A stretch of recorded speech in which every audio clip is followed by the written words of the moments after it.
앉으셔서 이사야 9장 6절 말씀. 이사야 9장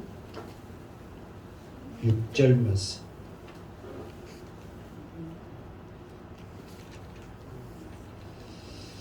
자, 다 찾았으면 한 목소리 읽겠습니다. 시작. 이는 한 아기가 우리에게 낳고 한 아들을 우리에게 주신 바 되었는데 그의 어깨에는 정사를 메었고 그의 이름은 기묘자라 모사라 전능하신 하나님이라 영존하신 아버지라 평강의 왕이라 할 것임이니라. 아멘. 제가 그 성탄절 설교를 많이 했고 여러분들도 많이 들었죠. 특별히 오늘 성탄절에는 이 아기 예수가 여러분의 삶 가운데 온전히 젖어드는 그 예수가 되기를 주님의 이름으로 축원합니다. 그러니까 오늘은 특별히 이제 예수님의 이름에 대해서 이렇게 이제 나오거든요. 그러면 그 이름을 예수님의 이름이 이러하구나 하고 지나쳐 버리면 아무 의미가 없다는 거예요. 그러나 이 이름이 나를 위한 이름이고 이 이름을 통해서 하나님께서 나에게 어떻게 역사하시는가 이거를 우리에게 잘 보여주고 있다는 거예요. 그래서 오늘 이번 성탄절은 그냥 2021년 성탄절 아니라 나에게 있어서 이 주님은 이런 분인, 이런 분, 이제 4개가 나오죠, 이름이. 이런 분, 그 주님을 만나는 성탄절이다. 그래서 여러분들의 인생에 귀한 성탄절의 예배가 되기를 주님의 이름으로 축원합니다. 아멘. 자, 바로 오늘 말씀 들어가도록 하겠습니다. 한 아기가 우리에게 낳고 그랬습니다. 근데 이 말은 제가 요즘 그 설교하면서 종종 이런 말을 쓰거든요. 왜 이렇게 번역을 해서 좀 헷갈리게 할까? 지금 이 번역이 쉽게 한다고 해서 지금 번역이 몇 번 돼서 나온 거거든요.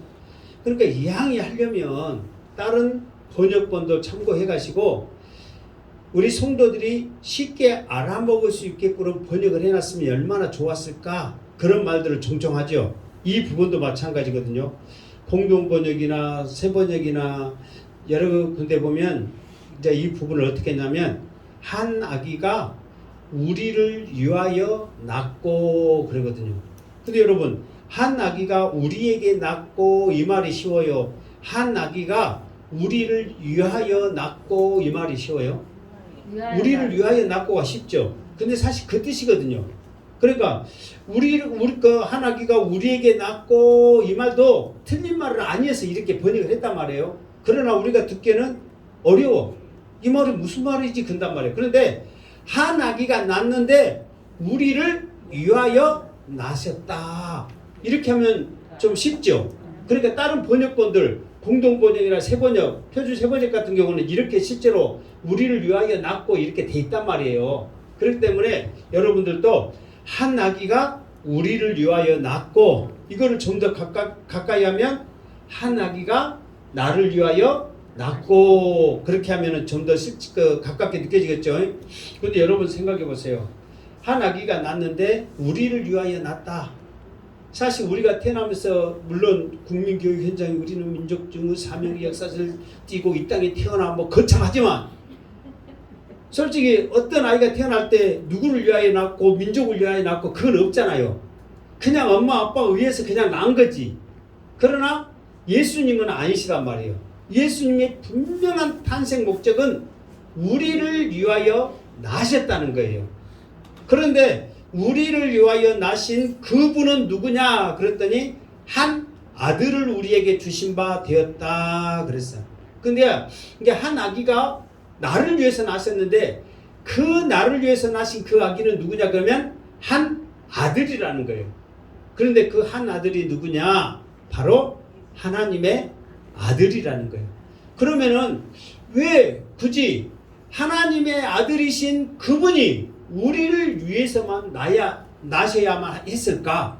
왜 이런 분명한 목적을 우리에게 보여주셨을까? 이것은 죄가 없으셔야만 우리의 죄를 사하여 주시기 때문에 한 아들이신 하나님의 아들이신 그분만이 우리를 위하여 나실 수 있다는 사실이에요. 이게 우리를 위하여 나신 목적이 뭐냐면 우리를 죄에서 해방시키기 위함이거든요. 그런데 우리를 죄에서 해방시키기 위하여 나신 분이 자격이 안 돼버려. 그러면은 나나 있으나 많아요. 나나 많아요. 나나 많아지. 그런데 자격이 되기 때문에 그분의 자격이 뭐냐 그랬더니 하나님의 아들로서 죄가 없으신 분이란 말이에요.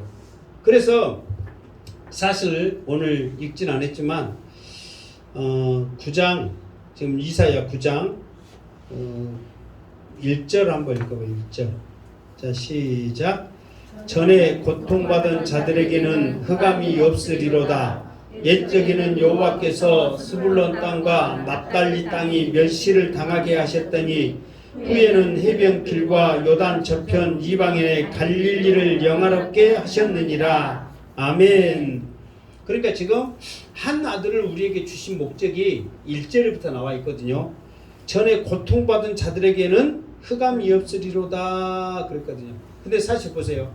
전에 고통받는 자들에게는 무엇이 없어야 돼요? 고통이 없어야 되거든요. 고통받으니까. 그런데 흑암이 없으리로다 그랬단 말이에요. 그러니까 고통받은 이유가 뭐냐 그러면은 죄 때문에 그러거든요. 그러니까 이 죄를 사하실 분이 누구냐 그러면은 오직 하나님의 아들이신 예수 그리스도란 말이에요. 그런데 그분이 하는 사역 중에서 어디를 중점적으로 사역을 했느냐 그러면은 스불론 땅과 납달리 땅이 멸시를 당하게 하셨더니 사실 그 창세기 49장에 보면 야곱이 스불론 납달리 했을 때 너희는 사슴 같고 노임을 받을 것이요 막 그랬거든요. 그러니까 그 저희는 묶임을 받는 거예요. 그런데 이 노임을 받는 야곱의 예언대로 이 스불론 납달리 땅이 노임을 받는 일이 언제 일어나느냐? 여기서 보면은 무슨 지역이라고 그랬어요? 마지막에 갈릴리를 영화롭게 하셨느니라 그랬죠.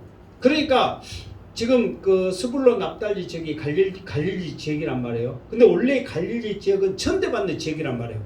그런데 왜 이것이 영화롭게 되었고 노임을 받는 역사가 있었냐면 주님이 나사렛에서 이사 간 곳이 어디냐면 어디로 이사 갔다 했어요? 예수님이 이사 간 동네가 어떤 동네라고 했어? 그래 가버나움이란 말이에요. 이로의 도시, 자비의 도시, 이로의 도시란 말이에요. 나움의 고향. 그러니까 그곳에 사셨는데 그곳 갈릴리 지역이 스불론 납달리 지역이란 말이에요. 그러니까 예수님의 3년 공생의 사역의 중점적인 사역 현장이 어디냐면 갈릴리 지역이에요. 예루살렘은 명절 때만 가끔 가셨지 예루살렘은 거의 안 가셨어요. 갈릴리 지역에서만 계속 사역을 하신 거예요. 그 이유는 뭐냐면 묶임을 받고 있는 이 납달리 스불론 땅 이것을 해방시키기 위해서 이루하여 주시기 위해서 주님의 사역이 집중적으로 그곳에 이렇게 그 사역의 현장이 되었던 것이죠. 그러면서 그것을 통하여서 뭐라고 말하냐면은 흑암에 행하던 백성이 큰 빛을 보았고 사망의 그늘질 땅에 거주하던 자에게 빛이 비추었다. 그러기 위해서 한 아들이신 아기 예수를 이 땅에 우리를 위하여 나시게 하셨다 그 말이에요. 그러니까 스불론 납달리 지역뿐만 아니라 묶임을 받고 있고 어떤 고통 가운데 있고 어떤 그 고난 가운데 있는 여러분의 삶과 심령이 이 시간 크리스마스 예배를 통해서 묶임을 받고 고통 중에 있는 여러분의 모든 것들이 해방되는 역사가 있기를 주님의 이름으로 축원합니다. 그러니까 여러분들 속으로 기도해야 돼요. 하나님 이 시간 납달려 스불론처럼 묶임을 받았지만 이제 사슴처럼 자유로움을 얻고 뛰어다닐 수 있도록 내 영이 되어지게 하시고 내 육이 되어지게 하시고 내 삶이 되어지게 하여 주시옵소서. 아기 예수가 이 땅에 나를 위해 오셨다는데 나도 누리게 하여 주시옵소서. 이 고백이 있기를 주님의 이름으로 축원합니다. 그러면서 이분은 어떤 분이냐 그러면은 자 우리에게 주신 바 되었다. 그러니까 그 아기가 우리를 위하여 태어났고 한 아들을 하나님께서는 우리에게 주신 바 되었는데 그분은 어떤 분이냐 그랬더니 그의 어깨에는 정사를 메었고 그랬단 말이에요. 그의 어깨에는 정사를 메었고 정사가 뭐예요? 정사를 메었고 정사를 어깨에 맸으니까 맨 정사가 뭔지를 알아야 될 거 아니에요. 좋은 걸. 정사가 뭐예요? 정사. 어? 여러분들 성경 수없이 지금 이 말도 읽고 막 했잖아요. 그러면 뭔지를 알고 읽으셔야 될 거 아니에요. 정사가 뭐예요? 정사. 그러니까 뭐냐면 앞으로 그러니까 주님으로 인해서 정사라는 것이 나올 때는 뭘로 여러분들이 아셔야 되냐면 왕권. 왕. 그러니까 우리도 사실 옛날에 전하 정사를 살피시옵소서 내가 왕인데 전하하려니까 자세가 안 나오죠. 그런데 전하 정사를 살피시옵소서 그 말이 있어요 없어요? 그러니까 왕으로서의 역할을 해라 그 말이거든요. 그러니까 어깨에 정사를 메었고 이 말은 예수님의 어깨에 왕권이 있다는 거예요. 이게 무엇을 맨 게 아니라 예수님의 어깨 자체에 왕권이 있다는 거예요. 예수님은 우리의 왕이신 줄 믿습니다. 아멘. 그러니까 지금 이게 무슨 말이냐면 하나님께서 비록 아기 예수로 한 아들을 우리에게 주셨지만 그분은 그냥 우리에게 오신 게 아니다. 그 어깨에는 너희들을 다스리고 모든 것을 해결해 줄 수 있는 왕으로 오신다는 거예요. 아멘. 그 왕으로 오신 아기 예수가 여러분의 예수인 줄을 믿습니다. 아멘. 그러면 여러분 뒤에 왕으로 오신 예수, 그 왕이 여러분 뒤에 딱 있다면 든든해요, 안 든든해요? 든든해요. 두려울 게 있어요, 없어요? 없어요. 그 아기 예수 왕이 여러분의 아기 예수 왕인 줄 믿습니다. 아멘. 그러니까 올 크리스마스 때는 왕이신 예수가 바로 나의 예수라는 것을 알아야 된단 말이에요. 아멘. 그러니까 실제로 왕은 모든 것을 선포하잖아요. 모든 것을 명령하잖아요. 그러니까 우리도 비록 나도 배 아프지만 저도 이 말씀을 준비하면서 그랬거든요. 더러운 병마야 예배하는데 방해되지 않도록 그 시간만큼은 물러갈지어다. 영원히 물러가야 되는데 믿음이 그것밖에 안 돼. 그 시간만 물러갈지어다. 왕이신 예수를 선포하는데 방해됨이 없을지어다. 그 선포가 있어야 된다는 거예요. 그러니까 왕이신 예수 그리스도를 나의 왕으로 우리가 인정하고 나가는데 무엇을 두려워하겠냔 말이에요. 그런데 우리는 그 왕으로 우리에게 주신 아기 예수를 내 예수로 나를 위해 오신 걸로 받아주지 못하니까 우리가 그걸 누리지 못하는 거예요. 자, 단적 예로 제가 저번에 그 역대상 10장 13절 14절을 내가 해놨거든요. 자, 우리 일단 주보에 한번 읽읍시다. 시작. 사울이 죽는 것은 여호와께서 범죄하였기 때문이라. 그가 여호와의 말씀을 지키지 아니하고 또 신접한 자에게 가르치기를 청하고 여호와께 묻지 아니하므로 여호와께서 그를 죽이시고 그 나라를 이새의 아들 다윗에게 넘겨주셨더라. 아멘.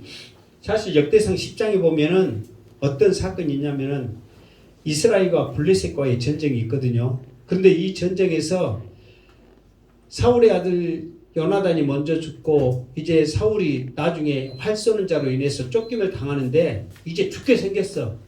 그러니까 할례 받지 못한 자에게 내가 죽으면 하나님의 영광을 가른대 가지고 옆에 있는 병사한테 네가 나를 죽여라 했고 죽게 되거든요. 그러면은 우리가 알기로는 사울이 죽는 것은 전쟁에 져서 죽었거든요, 사실. 그런데 오늘 말씀 보니까 사울이 죽은 것은 여호와께 범죄하였거나 전쟁에서 죽는 것이 아니라 여호와의 말씀을 지키지 아니하였다 그런 거예요. 그러니까 무슨 말이냐면 왜 나중에 다윗에게 넘겼다 그런데 다윗이 어떻는데 넘겼다 그런 것 없잖아요. 그런데 이제 이 사울과 다윗의 삶을 비교해 보면 어떻게 확인하게 나냐면 사울은 예언으로서 하나님이 세우셔서 했거든요. 그래서 예언을 받는다고 해서 어떤 말씀을 받는다고 해서 다 하나님의 사람이고 선지자고 다 목자가 아닙니다. 그냥 받을 수 있어요. 누구든지. 그러나 그 말씀을 나의 말씀으로 그 하나님은 나의 하나님으로, 그 하나님은 나의 왕으로서 영접하느냐, 그냥 말씀을 받는가의 차이가 있단 말이에요. 근데 사울은 하나님을 왕으로서, 나의 하나님으로서 말씀을 받는 게 아니야.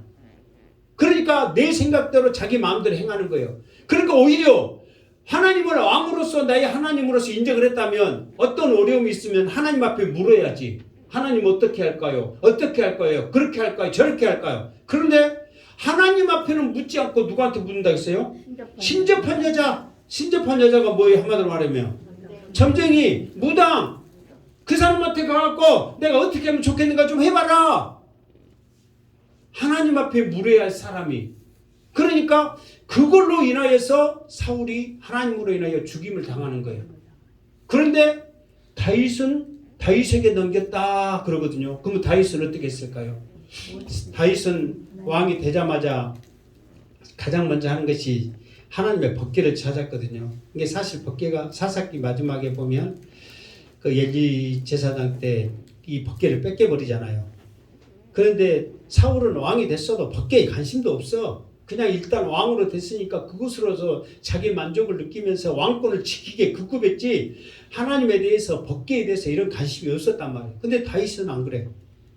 나의 왕이신, 나의 하나님이신 이 법궤를 찾아야 돼 가지고 길라드 야람에 있는 이 법궤를, 예루살렘이 좀 가깝거든요. 그 법궤를 찾아와. 물론 많은 실수도 있고 어떤 유혹곡절이 있지만 그래도 그가 정말 이제 내려놓고 하나님의 법궤와 하나님과 하나 되면서 춤을 추면서 막 옷이 내려가도록 했다는데, 사실 그때 입은 옷은 바지 입었어요? 치마 입었어요? 그럼 옷이 치마는 내려가 안 내려가? 아니, 내려가죠. 우리 치마 지금처럼 투피스 뭐 이렇게 나눠진 치마가 아니라 하나 긴 놈이잖아요. 그럼 내려가 안 내려가? 근데 바지 내려갖고 그 빤스 보였다는데 그러면 그 말이 마저 틀려요. 그러니까 이게 허리띠가 있는데 그냥 웃혀갖고 막 속옷이 보였다 그 말이요. 뭔지 알겠죠? 그러니까 그것도 잘못됐어. 실제로 그잖아요. 그런 옷 입고 다녔잖아요. 그게 속옷이 하다 춤추고 뭐다가 허리띠가 부러져갖고 속옷 다 보여갖고 하면 저 그랬다네. 어쨌다네? 그랬다네. 그래가지고 그 정도로 하나님 앞에 그러면서 뭐라고? 자, 시편 24편 이 법궤를 하나님 앞 그 예루살렘 성전에 드리면서 다윗이 기뻐서 빤스가 보일 정도로 기뻐서 춤을 췄던 그 노래가 무슨 노래예요? 7절, 8절, 9절, 10절, 7절 시작. 문들아 너의 머리를 들지어다. 영원한 문들아 들을지어다. 영광의 왕이 들어가시리로다. 영광의 왕이 누구시냐? 강하고 능한 여호와이시오 전생에 능한 여호와시로다. 문들아 너희 머리를 들지어다. 영원한 문들아 들지어다. 영광의 왕이 들어가시리로다. 영광의 왕이 누구시냐? 만군의 여호와께서 곧 영광의 왕이시로다. 셀라. 아멘. 다윗은 하나님을 왕으로 선포하는 거예요. 그러니 자기가 지금 왕이 됐잖아요. 근데 사울은 내가 왕이요. 내가 누구한테 물을 거예요. 그러나 저는 했던 대로 신접한 여자에게 점을 치면서 물는데 다윗은 안 그래.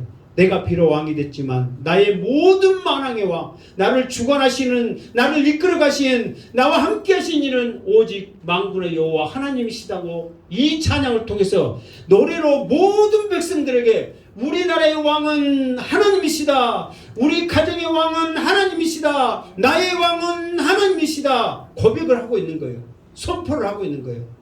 그러니까 다윗이 실제로 하나님 앞에 묻는 그런 삶을 살았거든요. 하나님한테 이런 상황 가운데도 물었어. 한 번은 전쟁이 났어. 그럼 여러분 내가 전쟁에서 쳐들어간다 생각해. 그러면 하나님 앞에 내가 전쟁을 하려는데 할까요 말까요 물을 수 있어요 없어요? 물을 수 있잖아요. 전쟁하러 가려면. 그런데 쳐들어왔어. 그럼 쳐들어왔으면 하나님 앞에 하나님 저들이 지금 쳐들어왔는데 전쟁할까요 말까요? 물어야 돼 안 물어야 돼? 안 물어야고 무조건 묻지도 따지지도 말고 쳐들어가야 될 거 아니에요. 근데 하나님과 다윗은 하나님 앞에 물어. 이거 정신 빠진 짓을 하고 있는 거예요 왕이. 근데 하나님 앞에 묻는 거예요. 하나님 어떻게 할까요? 그러니까 하나님께서 가라. 반드시 네가 이기리라. 그러니까 그게 하나님의 좋은 거예요. 또 한 번 또 이 블레셋이 연금을 못 받고 한 번 또 쳐들어왔어. 그러면 그때는 하나님이 가라겠으니까 또 전쟁하면 되겠지. 그런데도 하나님 앞에 또 물어. 근데 하나님께서 그때 뭐라고 하냐면은 지금은 당장 올라가지 말아라. 뽕나무 꼭대기에 사람 발자국 소리가 나거든. 그때 네가 올라가라. 그 말은 뭐예요? 우리의 대장 되신 예수 그리스도께서 먼저 전쟁에 전진하신 역사가 있은 줄 믿습니다.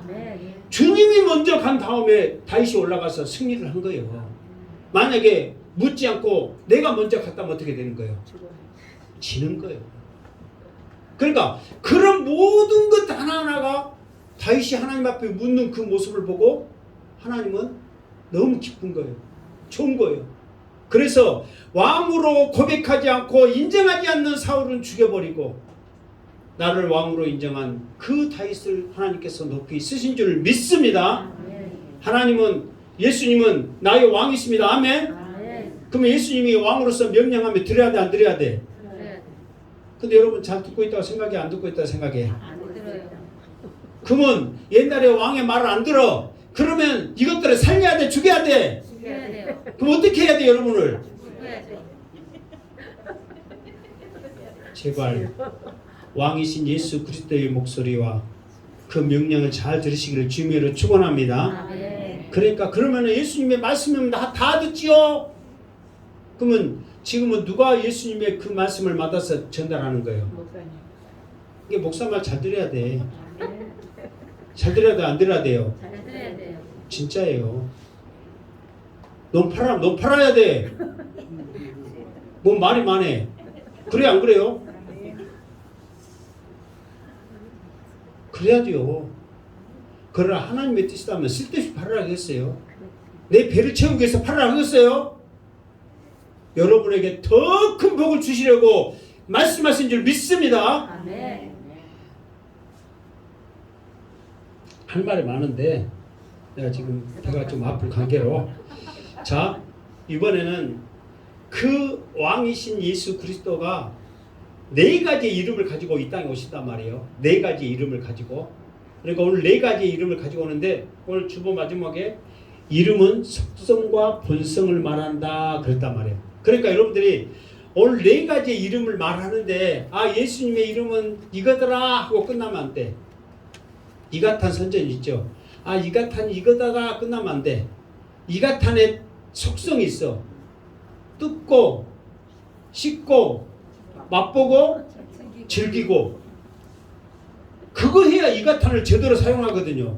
그냥 이가탄이 좋더라 그러면 안 돼. 씹고 뜯고 맛보고 즐겨야 돼. 예수님의 속성의 이름도 마찬가지예요. 예수님의 이름이 이거더라 하고 끝나면 안 돼. 이 예수님의 이름은 우리를 위하여 하나님이 주신 분이다. 그 이름대로 우리에게 역사하신 그 예수님을 나는 믿습니다. 고백이 있어야 한단 말이에요. 자, 첫 번째 예수님의 이름 뭐예요? 기묘자라 모사라. 근데 사실 여기서 또 성경이 또 희한하게 돼 있어. 공동번역이나 세번역에는 위대하신 스승, 뛰어난 저력자 그래서 돼 있거든요. 근데 여기는 우리는 기묘자라 모사라. 사실 우리는 기묘자라 하나, 모사라 하나, 전능하신 하나님이라 하나 그래갖고 5개 되어버리잖아요. 근데 원래는 기묘자라 모사라. 이게 이 말은 뭐냐면 같이 붙었어. 이게 지금 여러분들 보겠어요. 기묘한 모사. 자, 첫 번째 이름은 뭐라고요? 기묘한 모사. 기묘한 모사. 이게 지금 하나인데 우리는 기묘자라 딱 띄고 모사 띄니까 이름이 따로따로 있는 줄 알고 내가 전에도 그렇게 따로따로 설명을 했거든요. 얼마나 무시가 쓰면 따로따로 설명했는데도 여러분들은 듣고 잊어버렸겠지만 내가 했던 기억이 있어 나도 하면서도. 근데 기묘한 모사. 다른 성경에는 위대한 스승 그렇게 번역이 됐더라 이 말이에요. 그러니까 이 말은 뭐냐면 자 모사 여기서는 기묘한은 놀랍다, 희한하다, 대단하다 그런 뜻이에요. 이게 모사예요. 모사를 나타내려고 지금 하는 거예요. 그럼 모사가 뭐예요? 모사란 말이 뭔 말이에요? 모사꾼 그런 거 있잖아요. 머리를 잘 굴려가지고. 모사가 누구예요? 모사. 지혜로운 네? 목소리 큰 양수쌤 뭐라고요? 지혜로운 사람. 지혜로운 사람? 그러니까 이제 우리가 이렇게 말하면 저렇게 말하면 말 나오잖아요. 그러니까 우리가 쉽게 이해할 수 있는 게 뭐냐면 삼국지에 보면 누구와 같은 사람? 제갈량과 같은 사람, 닭떨기인데 꽁털기인데 긴놈도 해갖고 이렇게 해가지고 막 하늘 보고 뭐하고 맨사 있잖아요. 그러니까 이제 우리나라로 보면은 군사라고 하죠. 옆에서 그 왕의 그 조언하고 막 그런 사람 있잖아요. 그런 사람을 모사라고 그러거든요. 이게 옆에서 나에게 조언해주고 지혜를 주고 어떤 책략을 짜주고 막 하는 사람 있잖아요. 네. 그런 사람을 모사라고 그런단 말이에요.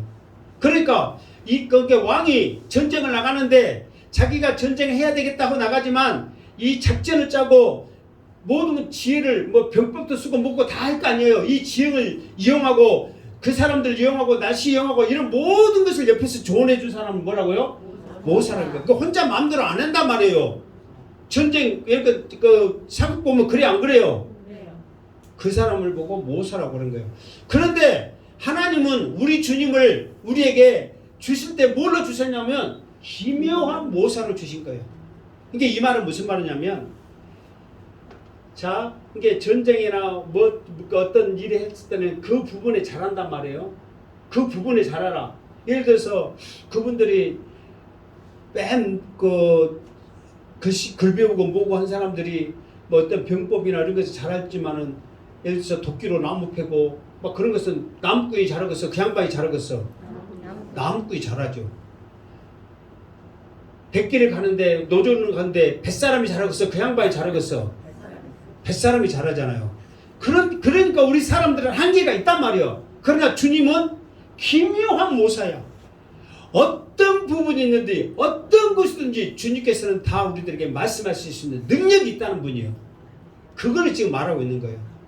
그러니까 실제로 주님이 나무를 안 폈지만은 나무를 주님이 잘 펼 수 있는 방법을 알아요? 몰라요? 아신단 말이에요.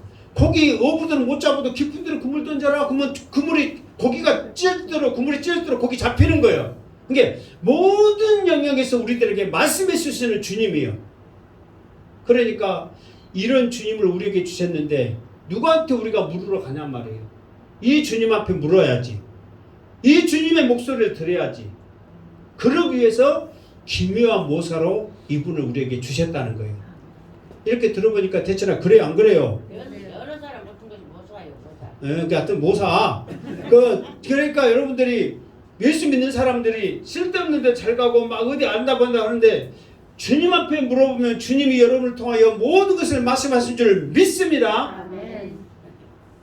자, 두 번째 시작. 전능하신 하나님이라 그랬단 말이에요. 전능하신 하나님이다.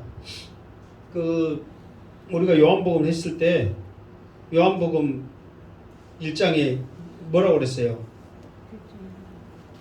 태초에 말씀이 계시니라. 그러면서 이 주님은 어떤 분이냐면은 태초부터 우리와 함께 하신 하나님이시라는 거예요. 그러니까 주님이 이 땅에 오셨을 때 뭐 그냥 하나님으로부터 그냥 그저 보냄을 받는 능력이 없는 사람이 아니라 악이면은 힘이 없잖아요. 그런 분은 아니라 전능하신 하나님이라는 거예요.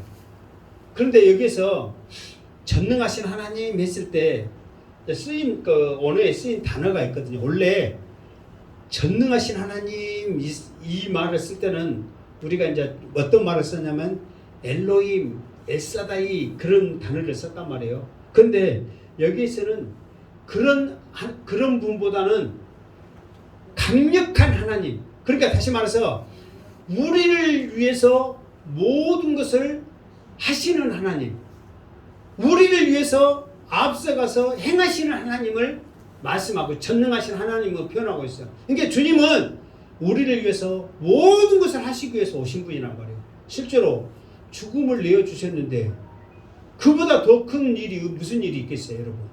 그러니까 우리를 위해서는 모든 것을 아낌없이 주시는 하나님으로 이 땅에 오신다는 거예요.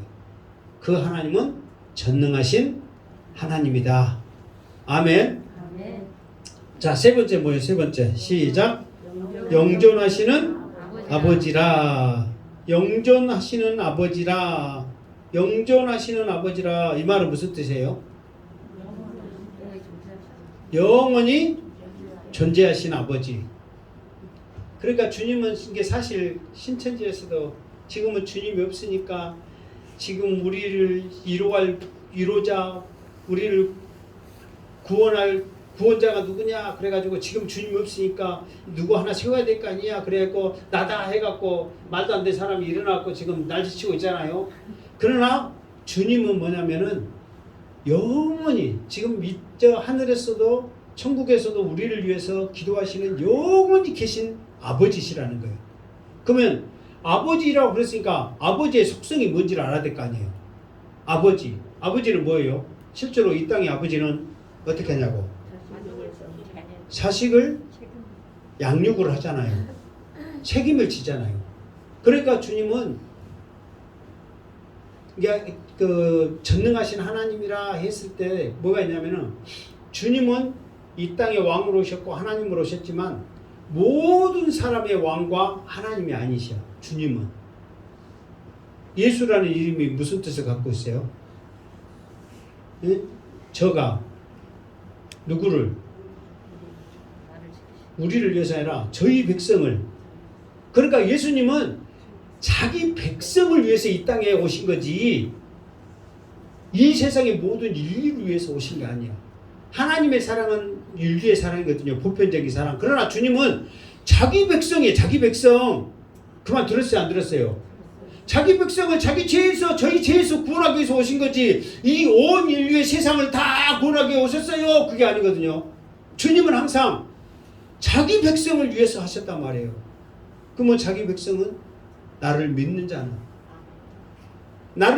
자는 주님이 아버지로서의 양육을 해주시고 책임을 져주신다는 거예요. 그 자녀가 되심을 감사하시기를 주님으로 축원합니다. 만약에 우리의 핵심 가운데 그 모습이 없다면 그 자녀가 되게 해달라고 하나님 앞에 기도하는 역사가 있기를 주님의 이름으로 축원합니다. 실제로 주님의 사역은 그거예요. 자기 백성을 오셨는데 주님이 끝까지 책임지는 거예요. 영원히 계시면서 책임지는 거예요. 아버지의 역할을 감당하는 거예요. 그러나 여러분 그러잖아요. 아버지의 역할을 감당하는데 자기 자식도 아닌데 아버지가 그렇게 수고해요? 안 해요? 아니 아버지도 아닌데 누가 그렇게 수고해? 내 자식 아닌데 아무리 친하고 좋아도 내 자식보다는 못하지 솔직히. 그래 안 그래요? 뚝 까놓고 약해봐. 뭐 나는 뭐 안 그래요. 나는 착해요. 우리 엄미 그거 버리려니까. 그래 안 그래요? 내가 잘해야 잘하는 것이다. 그러니까 아무리 남을 잘한다 한들 내 새끼보다 못하잖아요. 그래 안 그래요? 주님도 그 심정이요. 이왕이면 내 새끼들한테 잘해야지. 내 백성을 위해서 모든 것을 필요를 다 채워주시는 아버지란 말이에요. 그러니까 여러분들이 예수님 그랬지 나를 구원해 주신 분 나를 위해 이 땅에 오신 분 막연하게 생각했지만 오늘 말씀을 들으니까 예수님의 하시는 일이 우리를 위해서 어떤 분이신가를 다시 한번 깨달으니까 이 예수님의 이 일에 있어서 대단한 것을 다시 한번 느끼시기를 주님을 축원합니다. 왕으로 오신 그 예수님은 우리를 위해서 모든 것을 가르치시는 기묘한 모사님. 두 번째는 뭐예요? 전능하신 하나님. 세 번째는 영존하신 아버지. 이 아기한테 지금 이런 엄청난 일이 있을 거라는 것을 누가 알았겠냐 말이에요 지금. 네 번째 평강의 주님은 우리의 평강의 왕이에요. 이 평강이 두 가지로 쓰여요. 사람들과의 관계에서는 이 평강이 평화로 쓰여요. 평화. 나한테 스스로의 관계는 평강이에요. 뭔지 알겠죠? 그냥 똑같은 말인데 상대편의 관계에 있어서는 평화란 말이에요. 그러나 나에게 임하는 것은 뭐라고요? 평강이란 말이에요. 그러니까 지금 아기 예수는 상대편의 이런 것보다는 지금은 나를 위해서 오신 분이야. 나를 위해서. 그러니까 나를 위해서 오신 왕이시란 말이에요.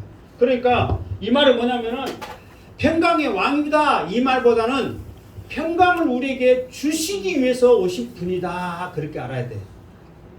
그냥 주님 자체로 평강의 왕으로가 끝나는 게 아니라 우리에게 평강을 주시기 위해 오신 왕이시다 그 말이에요. 그럼 왕이면 우리에게 평강을 주겠다고 마음먹으면 줄 수 있어요 없어요?